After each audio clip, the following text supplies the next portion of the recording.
LIC ആനന്ദ portal വഴി നമുക്ക് എങ്ങനെ പോളിസികൾ ചെയ്യാം എന്ന് നമുക്ക് നോക്കാം. LIC.in സൈറ്റിനകത്ത് ആനന്ദ എന്നുള്ള ലിങ്ക് ക്ലിക്ക് ചെയ്താൽ നമുക്കൊരു എക്സ്റ്റേണൽ സൈറ്റിലേക്കുള്ള പ്രവേശനം ലഭിക്കും. നമുക്കവിടെ നമ്മുടെ ഏജൻറ്റ് ടൈപ്പ് ക്ലിക്ക് ചെയ്ത് യൂസർ നെയിം പാസ്വേഡ് ഉള്ളവർക്ക് ആ വഴിക്കും,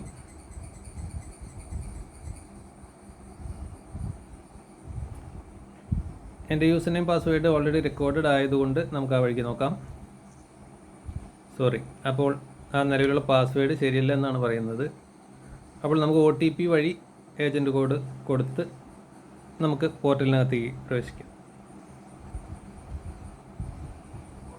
നമ്മളിവിടെ ഏജൻറ്റ് കോഡ് ടൈപ്പ് ചെയ്യുന്നു.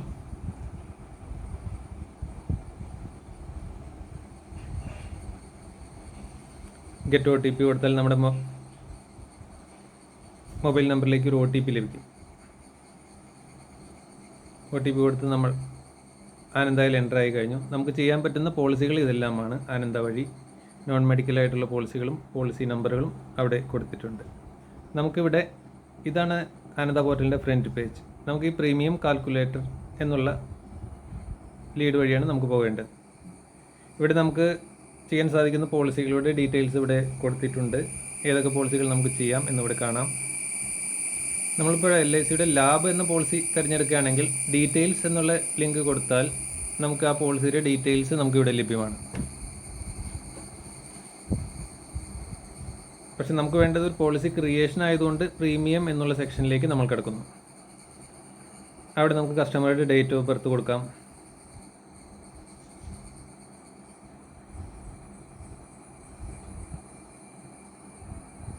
നിലവിൽ ഇന്ത്യൻ റെസിഡൻറ്റിന് മാത്രമേ നമുക്ക് പോളിസി കൊടുക്കാൻ സാധിക്കുകയുള്ളൂ.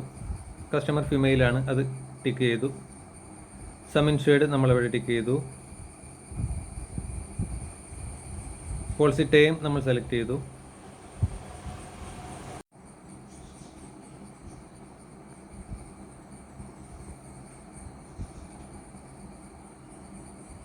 പോലീസ് പേഴ്സണൽ ആണോ എന്നുള്ള ചോദ്യത്തിന് നമ്മൾ നോ ചെയ്തു. നമ്മൾ ADDB ആണ് ഇവിടെ സെലക്ട് ചെയ്തിരിക്കുന്നത്. ADDB accident death and disability benefit. അത് എത്ര എമൗണ്ട് വേണമെന്നുള്ളതാണ് അടുത്ത ചോദ്യം. 2 ലക്ഷം രൂപ നമ്മളിവിടെ സെലക്ട് ചെയ്തു.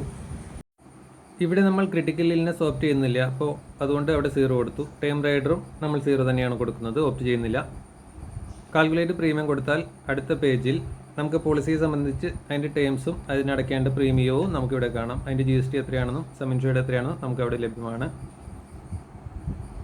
അടുത്ത പേജിൽ നമ്മുടെ ഏജൻസി കോഡും കോൺടാക്ട് നമ്പറും ഡീറ്റെയിൽസും ലഭ്യമാണ്.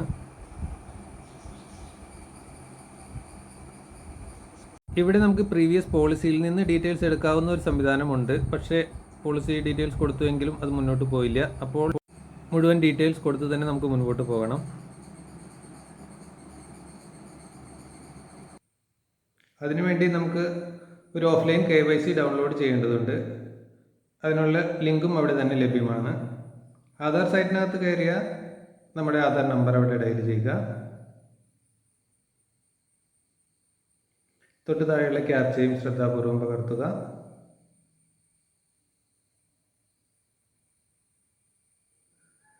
ശേഷം സെൻഡ് OTP കൊടുത്താൽ അതുമായിട്ട് ബന്ധപ്പെട്ട മൊബൈലിനകത്തേക്ക് നമുക്കൊരു OTP ലഭിക്കും.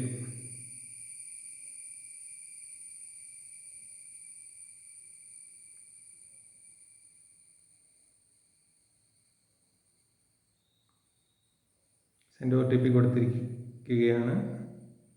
അടുത്ത പേജിൽ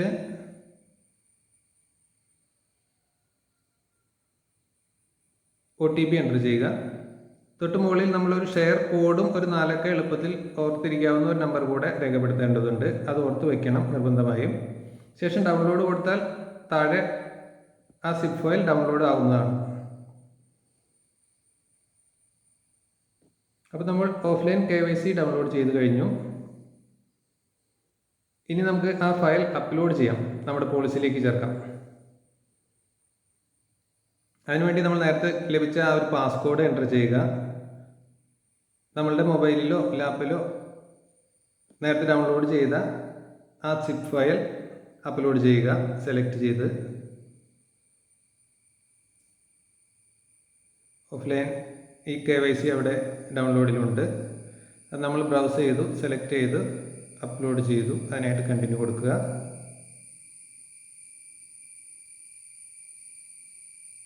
അപ്പോൾ നമ്മുടെ ആധാറുമായിട്ട് കണക്ട് ചെയ്ത മൊബൈലിലേക്ക് ഒരു OTP വരും. ആ OTP അവിടെ എൻ്റർ ചെയ്യുക. അപ്പോൾ ആ ആധാറിലുള്ള വിവരങ്ങൾ നമ്മുടെ പോളിസിയിലേക്ക് എത്തിക്കഴിഞ്ഞു. ആ വിവരങ്ങൾ നമ്മൾ രണ്ടാമതും രേഖപ്പെടുത്തേണ്ടതില്ല. റെസിഡൻഷ്യൽ അഡ്രസ് സെയിം തന്നെയാണെങ്കിൽ സെയിം തന്നെ കൊടുത്ത് മുന്നോട്ട് പോകുക. എന്തെങ്കിലും വ്യത്യാസം വരുത്തണമെങ്കിൽ അവിടെ റെസിഡൻഷ്യൽ അഡ്രസ് പുതിയതായി ചേർക്കാവുന്നതാണ്. അവിടെ ഫാദർ മദർ നെയിം കൂടെ ചേർക്കാൻ മറക്കരുത്. ഇമെയിൽ അഡ്രസ്സും രേഖപ്പെടുത്തണം.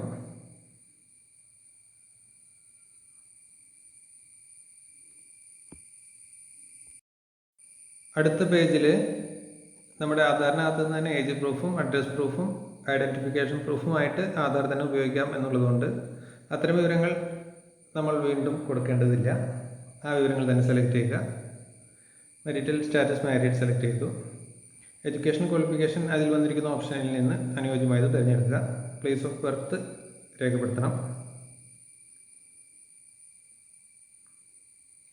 പാൻ കാർഡ് അതിനനുസൃതമായിട്ട് വേണ്ടപ്പെട്ടതാണെങ്കിൽ രേഖപ്പെടുത്തുക, അല്ലെങ്കിൽ നെയിം ഓഫ് സ്പൗസ് കൊടുക്കുക.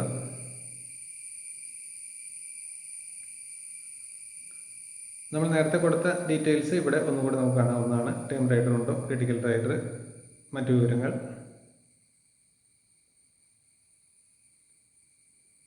Save and proceed.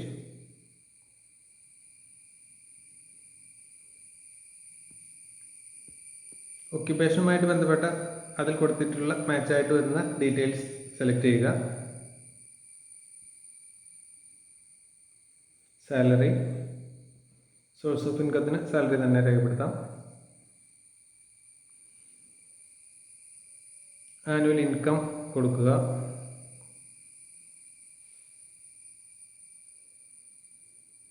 Name of present employer, അതൊരു എസ്റ്റാബ്ലിഷ്ഡ് ഫേം ആണെങ്കിൽ അതിൻ്റെ ഫേം രേഖപ്പെടുത്താം, അല്ലാന്നുണ്ടെങ്കിൽ അത് പ്രൈവറ്റ് എന്നായാലും മതി. എത്ര കാലയളവ് അവിടെ ജോലി ചെയ്തു എന്നുള്ളത്, ടാക്സസ് ആണോ എന്നുള്ള കാര്യം രേഖപ്പെടുത്തുക. Registered under GST act, no yes രേഖപ്പെടുത്തുക. തുടർന്ന് വരുന്ന ചോദ്യങ്ങൾക്ക് നമുക്ക് ഏറ്റവും മുകളിലുള്ള ഒരു നോ രേഖപ്പെടുത്തിയാലും മതി, അല്ലെങ്കിൽ ഓരോന്ന് യെസ് ഓർ നോ നമുക്ക് രേഖപ്പെടുത്താവുന്നതാണ്. നമ്മളുടെ നോ രേഖപ്പെടുത്തി. ഇപ്പോൾ എല്ലാം നോ തന്നെയായി. നമ്മൾ മുന്നോട്ട് പോയി. Next page. സാധാരണ പ്രപ്പോസലിൽ കാണാനുള്ള ഒബ്ജക്റ്റീവ് ഓഫ് ഇൻഷുറൻസ് നമ്മളവിടെ സെലക്ട് ചെയ്തു. ടാക്സ് ബ്രാക്കറ്റ് ഉണ്ടെങ്കിൽ അത് സെലക്ട് ചെയ്തു. ഇൻകം പ്രൂഫ് ഉണ്ടെങ്കിൽ ഉണ്ട്, ഇല്ലെങ്കിൽ ഇല്ല രേഖപ്പെടുത്തി.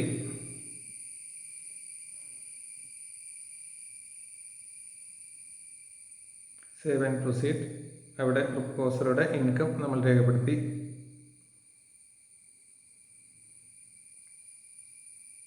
അടുത്ത പേജിൽ do any of the following question regarding current proposal or previous policies applicable. ഏറ്റവും മുകളിൽ നോ രേഖപ്പെടുത്താം. അപ്പോൾ ഇതെല്ലാം നോ തന്നെയായി. നമ്മൾ അടുത്ത പേജിലേക്ക് പോയി. അവിടെ ജീവിച്ചിരിക്കുന്നവരും മരിച്ചവരുമായ നമ്മുടെ കുറ്റബന്ധുക്കളെ പറ്റിയാണ് ചോദ്യം. അപ്പോൾ നമ്മളവിടെ ലിവിങ്ങിൽ കൊടുത്താൽ ഓപ്ഷൻ ഉണ്ട്, ഫാദർ മദർ. നമുക്കവിടെ സെലക്ട് ചെയ്യാം, അവരുടെ വയസ്സ് രേഖപ്പെടുത്താം. സേവ് കൊടുത്താൽ അത് സേവ് ആകും. അങ്ങനെ 1 by 1 ആയിട്ട് അച്ഛനമ്മ, ഭർത്താവ്, മക്കൾ ഓരോരുത്തരെയായി നമുക്ക് അവിടെ രേഖപ്പെടുത്താം. അപ്പോൾ അതെല്ലാം തൊട്ട് താഴെ ഓട്ടോമാറ്റിക്കായിട്ട് സേവ് ആയിക്കൊണ്ടിരിക്കും.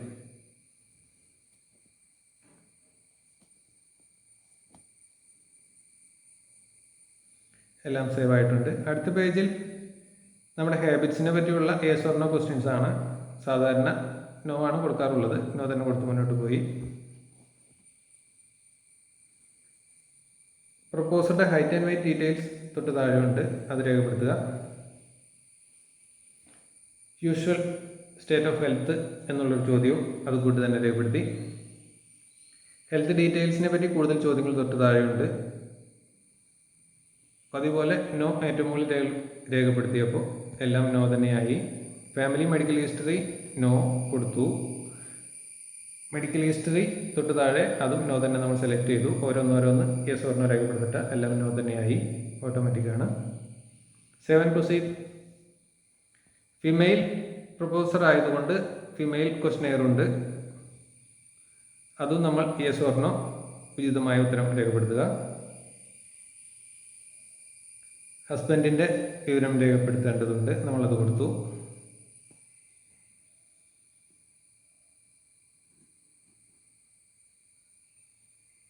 അദ്ദേഹത്തിൻ്റെ ജോലി, അദ്ദേഹത്തിൻ്റെ ആനുവൽ ഇൻകം രേഖപ്പെടുത്തുക.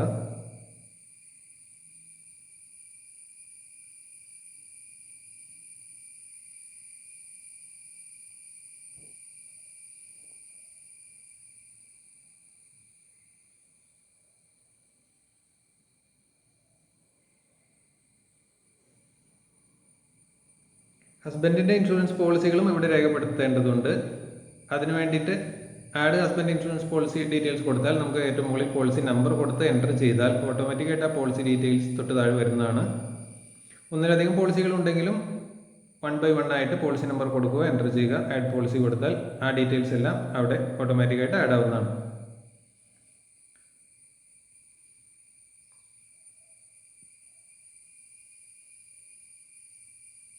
അപ്പോൾ നമ്മൾ ആ വിവരങ്ങൾ രേഖപ്പെടുത്തി കഴിഞ്ഞു. അടുത്ത പേജിൽ settlement option on maturity, on death രണ്ടും നമ്മൾ നോ സെലക്ട് ചെയ്തു.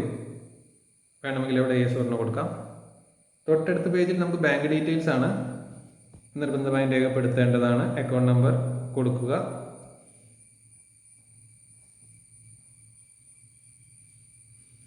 IFSC കോഡ് കൊടുത്താൽ ഓട്ടോമാറ്റിക്കായിട്ട് ബാങ്കിൻ്റെ ബ്രാഞ്ചും അഡ്രസ്സും അതൊരു ജെന്യുവിൻ IFSC കോഡാണെങ്കിൽ ഓട്ടോമാറ്റിക്കായിട്ട് വരുന്നതാണ്.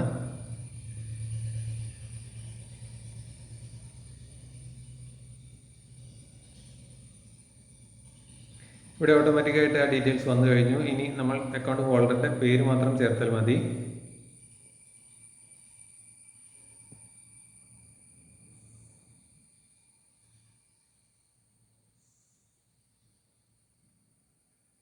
തൊട്ട് താഴെ നോമിനി ഡീറ്റെയിൽസ് രേഖപ്പെടുത്തുക.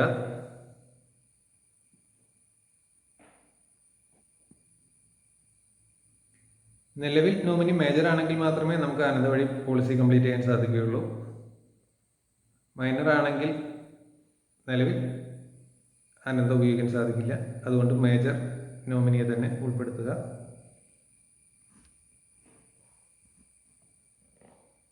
അവരുടെ അഡ്രസ്സും മറ്റ് ഡീറ്റെയിൽസും പിൻകോഡുകൾ സഹിതം നമ്മൾ കൊടുത്തു.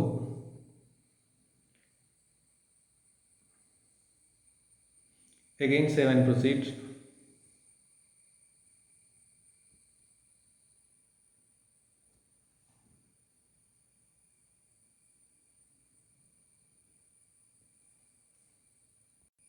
ചിലപ്പോഴെങ്കിലും അപ്രതീക്ഷിതമായിട്ട് പ്രോസസ്സിംഗ് ഫെയിൽഡ് കാണിക്കാറുണ്ട്. ഭയപ്പെടേണ്ട. വീണ്ടും നമ്മൾ ലോഗിൻ ചെയ്യുക. ഏജന്റ് ഡീറ്റെയിൽസ് കൊടുത്ത് OTP മുഖാന്തരം നമ്മൾ ആനന്ദയിൽ വീണ്ടും പ്രവേശിക്കുക.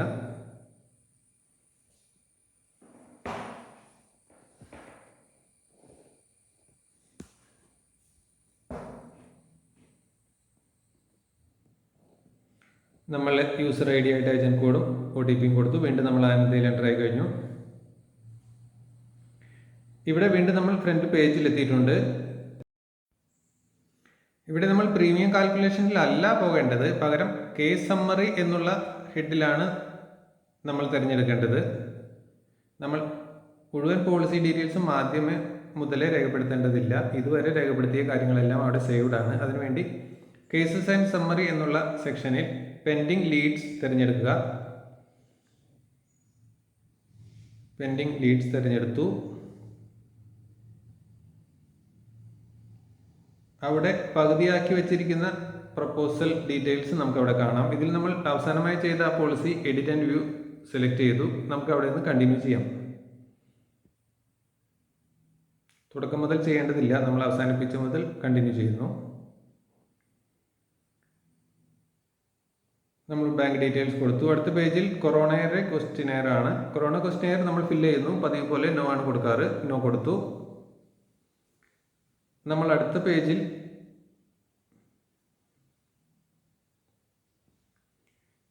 ഇനി പോളിസി വിഡ്രോ ചെയ്തിട്ടുണ്ടോ അടയ്ക്കാത്തതുണ്ടോ തുടങ്ങിയ കാര്യങ്ങൾ നമ്മളത് സെലക്ട് ചെയ്തു.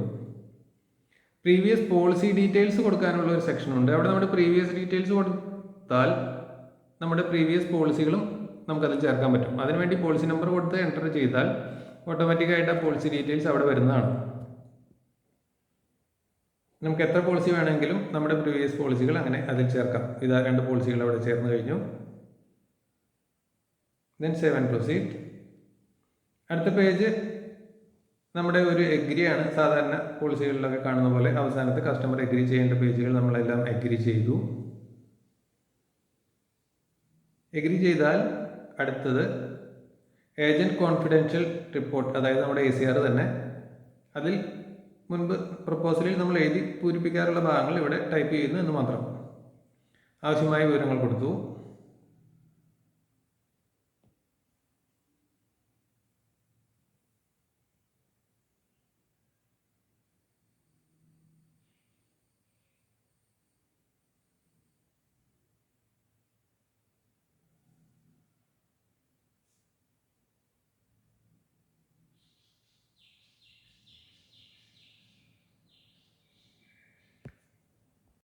ACR കംപ്ലീറ്റ് ആയ അടുത്തത് പേയ്മെൻറ്റ് സെക്ഷനാണ്. ഇവിടെ നമുക്ക് പ്രപ്പോസൽ എഡിറ്റ് ചെയ്യാൻ സൗകര്യമുണ്ട്. പ്രപ്പോസൽ കാണാം, പേയ്മെൻറ്റിലേക്ക് പോകാം.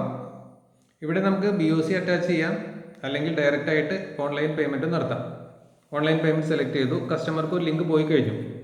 കസ്റ്റമർക്ക് പ്രപ്പോസൽ കാണാം, അവിടെ ഡീറ്റെയിൽസ് വായിച്ച് നോക്കാം, എഡിറ്റ് ചെയ്യാം. കസ്റ്റമർക്ക് ഇങ്ങനെയാണ് കസ്റ്റമർക്ക് മെയിലിനകത്ത് ലിങ്ക് ലഭിക്കുന്നത്. Click to view proposal, link click ചെയ്താൽ അവിടെ പേയ്മെൻറ്റ് സെക്ഷൻ ഉണ്ട്. അത് മുന്നോട്ട് പോയാൽ അടയ്ക്കേണ്ട പ്രീമിയം ഡീറ്റെയിൽസ് അവിടെ ലഭ്യമാണ്. ക്രെഡിറ്റ് കാർഡോ ഡെബിറ്റ് കാർഡോ നെറ്റ് ബാങ്കിങ്ങോ വാലറ്റ് ക്യാഷ് കാർഡ് വട്ടെവർ ഉപയോഗിച്ച് നിങ്ങളുടെ പേയ്മെൻറ്റ് കംപ്ലീറ്റ് ചെയ്യാവുന്നതാണ്.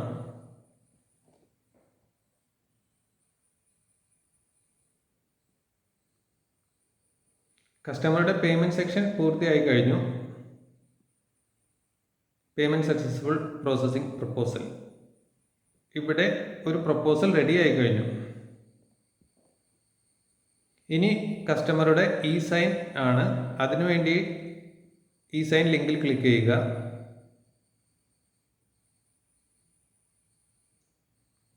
അവിടെ വിർച്വൽ ID നമ്മൾ ക്രിയേറ്റ് ചെയ്തു വെച്ചിരിക്കുന്ന വിർച്വൽ ID ഇവിടെ രേഖപ്പെടുത്തേണ്ടതുണ്ട്. സാധാരണ 12 അക്ക ആധാർ നമ്പറിന് പകരം 16 അക്ക വിർച്വൽ ആധാർ കാർഡ് നമ്പർ മുകളിൽ എൻ്റർ ചെയ്യുക.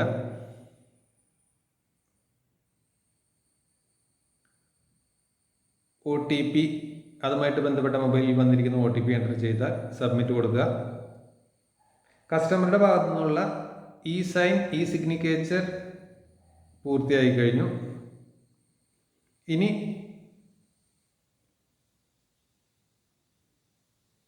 ACR ആണ് നമുക്ക് കംപ്ലീറ്റ് ചെയ്യാനുള്ളത്. അതിനുവേണ്ടി ഏജന്റിന്റെ ഇമെയിലിനകത്ത് വന്നിരിക്കുന്ന ലിങ്കിൽ ക്ലിക്ക് ചെയ്തിരിക്കുക. നേരത്തെ കസ്റ്റമർ ചെയ്ത പോലെ തന്നെ ഒരു വിർച്വൽ ID ക്രിയേറ്റ് ചെയ്ത് വെച്ചിരുന്നത് നമ്മളവിടെ എൻ്റർ ചെയ്യുക. OTP കൊടുക്കുക.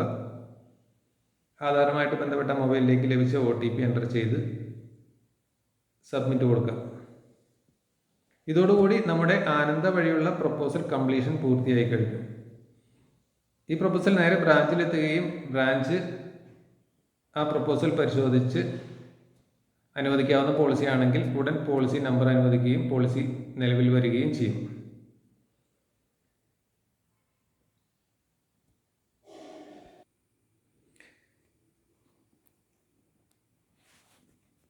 ACRും കസ്റ്റമർ വെരിഫിക്കേഷന് ശേഷം നമുക്ക് പ്രപ്പോസൽ ഡൗൺലോഡ് ചെയ്യുകയും ACR ഡൗൺലോഡ് ചെയ്യുകയും ഭാവി ആവശ്യങ്ങൾക്കായിട്ട് സൂക്ഷിച്ചു വയ്ക്കുകയും ചെയ്യാം. ഇത്തരത്തിലാണ് നമ്മൾ ആനന്ദയിൽ ഒരു പോളിസി ക്രിയേറ്റ് ചെയ്യുന്നത്. പോളിസി ക്രിയേറ്റ് ചെയ്ത് തുടങ്ങുന്നതിന് മുൻപ് കസ്റ്റമറുടെയും ഏജൻറ്റിൻ്റെയും സിഗ്നിക്കേച്ചറും വിർച്വൽ ID ആധാറും ക്രിയേറ്റ് ചെയ്ത് വയ്ക്കുവാൻ ശ്രദ്ധിക്കുക.